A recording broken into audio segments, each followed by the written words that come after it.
안녕하세요. 박유봉 행정사입니다.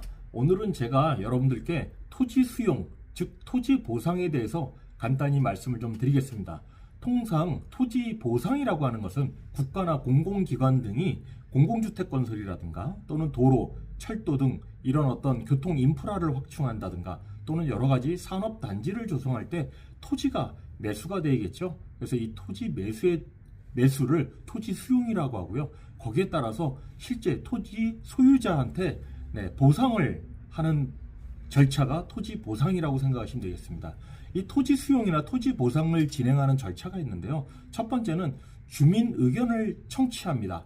그래서 여기에 대한 어떤 사업 내용을 공고를 하겠죠. 그 다음에 사업 인정고시를 받고요. 그 다음에 토지 조사가 들어갑니다. 즉 물건 조서를 하게 되겠죠. 그래서 이걸 작성이 다 마무리가 되면 토지 보상 계획 공고를 합니다. 그래서 토지주한테 이 내용을 열람을 하고 토지 수용에 대한 의견을 듣게 되죠. 그래서 1차가 합의 감정 평가를 하게 되는데 수용 재결입니다. 수용 재결 단계에서 내가 의견 제출을 하죠. 의견 제출할 때 이의 유보를 하면서 토지 보상을 계속 받겠는지 아닌지에 대한 여부를 묻게 되는 단계고요. 그 다음이 이의 신청을 받고 거기에 대해서 이제 이의 재결 단계가 또 들어갑니다. 그래서 이의 재결 단계를 하고 난 다음에는 변호사를 선임하셔가지고 또는 감정평가서를 선임해서 여러분들이 좀 더 내가 내 보상 금액을 더 올리고 싶다라고 하시면 소송 단계까지 가실 수가 있습니다.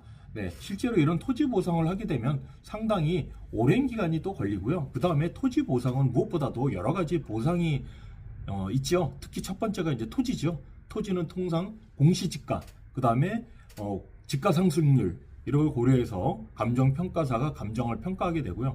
그 다음에 건물, 기타 지작물들이 있겠죠. 그 다음에 영업보상, 임차인에 대한 어떤 영업 손실도 있겠죠. 네, 그 다음에 잔여지가 남겠죠. 잔여지에 대한 어떤 손실보상 및 잔여지를 어떤 매수를 어떻게 할 건지 거기에 대한 이제 보상협의가 또 들어가겠죠. 그 다음에 어떤 권리관계, 그 다음에 기타 보상들이 있고요. 사업구역 밖에 어떤 보상도 있고, 그 다음에 중요한 게 영농자들에 대한 영농 손실 보상도 이어지게 됩니다. 이렇게 토지 보상 단계는 사실 짧게 이루어진 단계가 아니고요. 적게는 3에서 5년, 길게는 한 10년 이상씩 걸리는 여러 가지 복잡한 이러한 어떤 절충 과정이 있기 때문에 여러분들께서 토지 보상 받을 때는 충분히 전문가하고 상담을 잘 받으셔가지고 진행하시면 큰 도움이 되실 것 같습니다. 오늘 전달해드린 토지 보상, 토지 수용이 도움 되셨으면 좋겠습니다. 감사합니다.